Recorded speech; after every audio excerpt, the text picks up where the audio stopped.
We begin this news hour with a dual shock to the global energy markets. The European Union's ban on seaborne Russian oil imports kicked in earlier today, along with a cap on the price of Russian crude exported to non-EU nations. The EU and the group of 7 nations have banned Western oil service providers, including shipping companies and insurers, from transporting Russian crude to be sold above $60 a barrel. The embargo comes after weeks of heated negotiations with global powers avoiding a blanket ban on Russian oil for fear of sending prices skyrocketing. However, a number of Eastern European countries favored a much lower cap, and Ukraine's president says the ceiling will do little to contain Russia's war effort. Unfortunately, the discussion on price caps, that is on limiting the export price of Russian oil, has ended in the world without a serious decision. Because you wouldn't call it a serious decision to set such a limit for Russian prices, which is quite comfortable for the budget of a terrorist state. And it's only a matter of time when stronger tools will have to be used anyway. It is a pity that this time will be lost. The logic is obvious. If the price limit for Russian oil is $60 instead of, for example, $30, which was discussed, in particular, by Poland and the Baltic states, then the Russian budget will receive about $100 billion per year.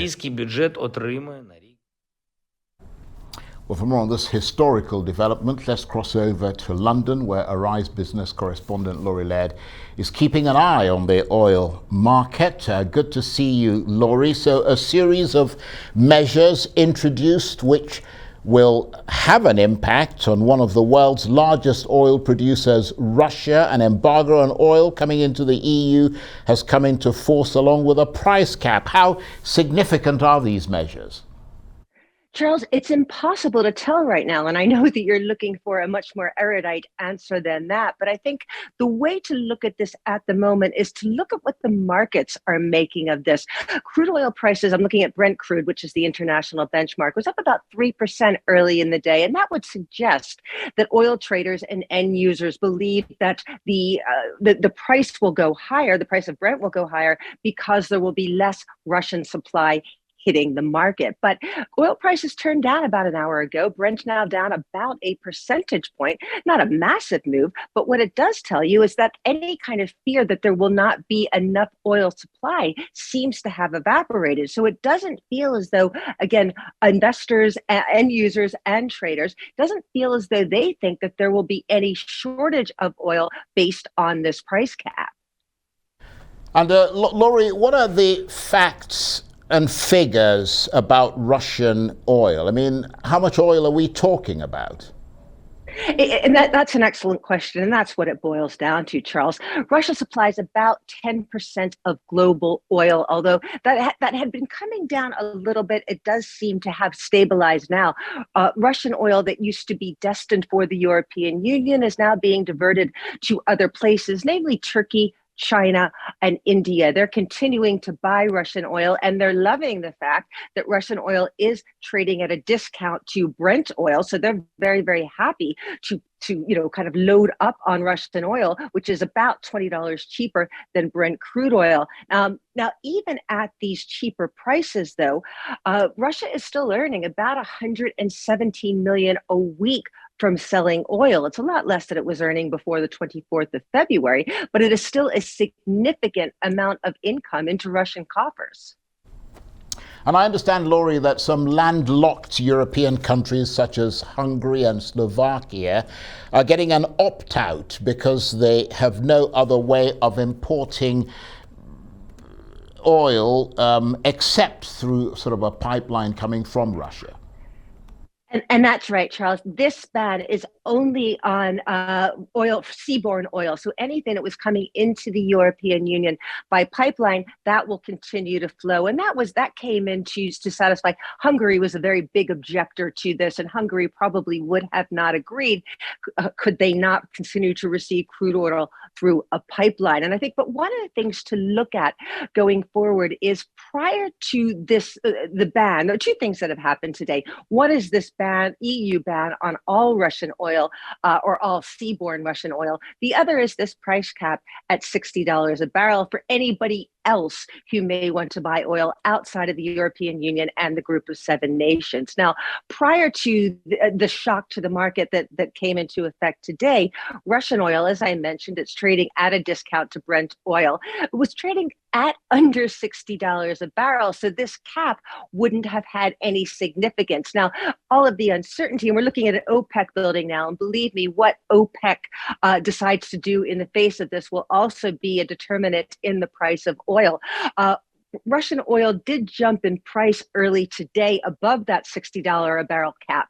It's come down a little bit, but your Russian Ural oil it's difficult to get a spot price for. So I can't tell you where it is right now, but prior to today, it had been trading below that benchmark. So if it falls back below that $60 a barrel cap, there's no need for anyone to worry. The same amount of Russian oil will be getting out into the global markets.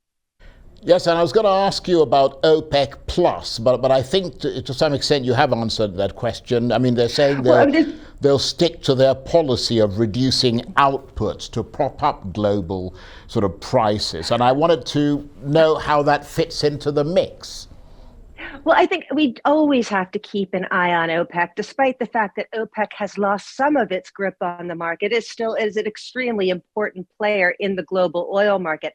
The OPEC Plus meeting yesterday was a virtual meeting. It did not last long at all. And the fact that it was a virtual meeting gave us a clue that they were unlikely to do a lot. But I think and in effect, they did not choose to change production quotas at all. But I think there was something important that came from this meeting, despite the bland headline, and that's that OPEC says they are ready to stand by. They are ready to call any kind of extraordinary emergency meeting after they see how these two shocks to the markets affect global oil prices. But I think one thing that we can bet on from OPEC is they do not seem inclined at the moment to increase output. Remember, Joe Biden really tried to lean on Saudi Arabia to get Saudi Arabia, which is sort of the swing producer in OPEC.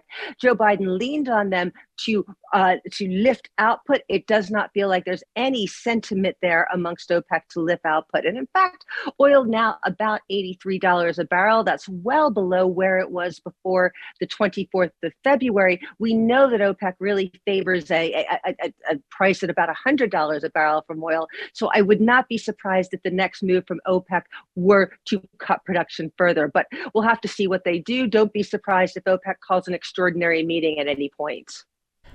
And India and China, Laurie, are not signing up to those measures that you talked about at the outset. And we know that the price of oil determines sometimes on activity in China. How are events there affecting things?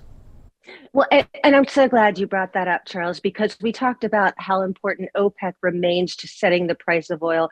But China, being the biggest oil importer in the world, will always play a role in setting the price of oil. And we know that the Chinese economy slowed in the third quarter. There are some economists think that it could actually go into recession in the fourth quarter because of all of those lockdowns, because so much manufacturing ground to a halt, because the service sector has been paralyzed. And data out today show that the service sector, which is just over half of the Chinese economy, contracted quite dramatically, and simply because people are in lockdown. They can't go to the cinema.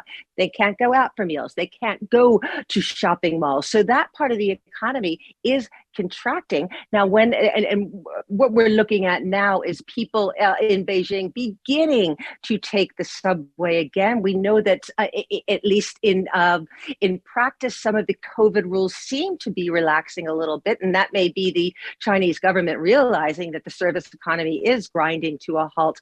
But it depends on how quickly these lockdowns are lifted. But certainly, if the Chinese economy slows, it is such an importer of crude oil. If the Chinese economy slows, demand for crude oil will be very much lower, and that could depress the price.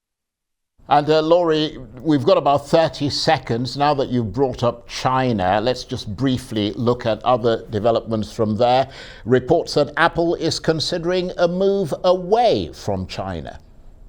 Absolutely. This comes from the Wall Street Journal. It looks pretty well sourced, but it will, because 90% of Apple's iPhones are assembled in China and a large number are assembled in the factory that was plagued by fighting and protests. But that is not something Apple can do overnight. It will take a long time to shift that production, and there aren't that many countries as well placed to take up the slack as China is. Laurie, thanks very much indeed. Laurie Lard, Arise business correspondent, talking to me there from London.